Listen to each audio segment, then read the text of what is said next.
Hi guys, I'm Ralph Bautista and welcome to our channel KingsFam TV. Today, I'm going to do a quick bike check of my personal mountain bike, Merida Big 9 200. So I bought this bike back in June 2020 when during the quarantine period. It's a replacement to the mountain bike that I borrowed from my brother-in-law. I hope you will enjoy the quick bike check. Come and join me and watch the entire video.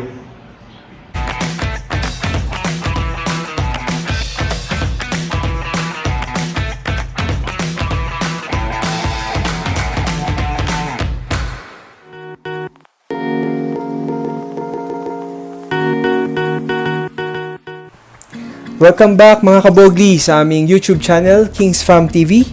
And join me in doing this quick bike check of Big 9 200. I bought this with 20% discount since it's a 2019 model. I bought it from the Giant Bike Station in Muntinlupa. Let's start with the cockpit, guys. So the handlebar and the headset are from Merida. The handlebar is Expert CC with 720mm width and 10mm rise. While the headset, the model is M2345.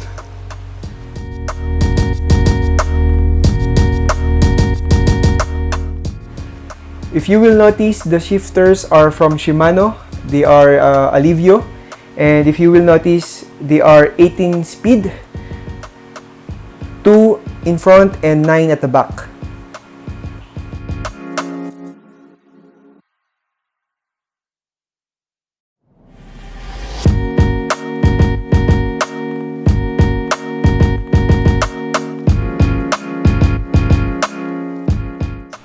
The fork, guys, is the Suntour XCM HLO with coil and 100mm suspension travel. It also has a lockout. So far, these fork are doing good for me based on experience with 300 kilometers of riding, but mostly on flat roads.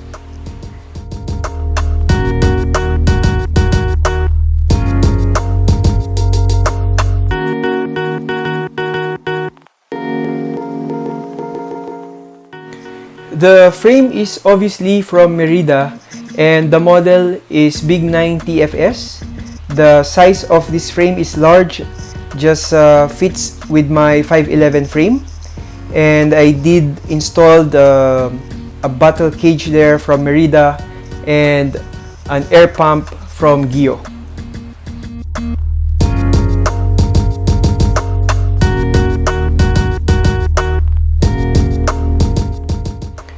The saddle and the seat posts are from Merida and the type is ComCC.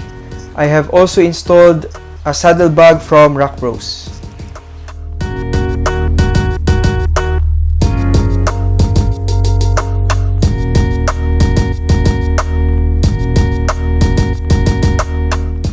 In terms of the group set, guys, we have the front derailleur from Shimano and it's a M618L. The crank is also from Shimano MT210 with 3622 teeth. The rear derailleur is Shimano Alivio Shadow and the cassette is Shimano HG200. It's 1136 teeth with 9 speed. The chain is from KMC M99.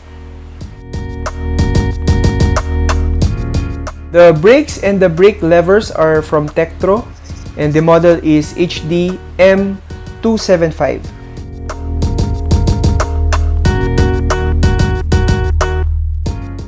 The rims are from Merida and they are ComCC with 20mm inner width. The tires are from Maxxis Icon. These are 29ers with 2.2 width.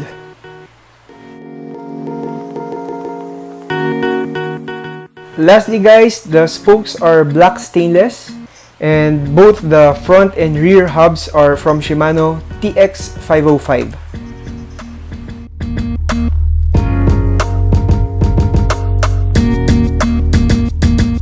So that's it, guys. Thank you for watching the video.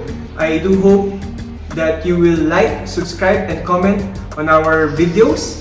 And to all our subscribers, thank you so much, and enjoy. Bye.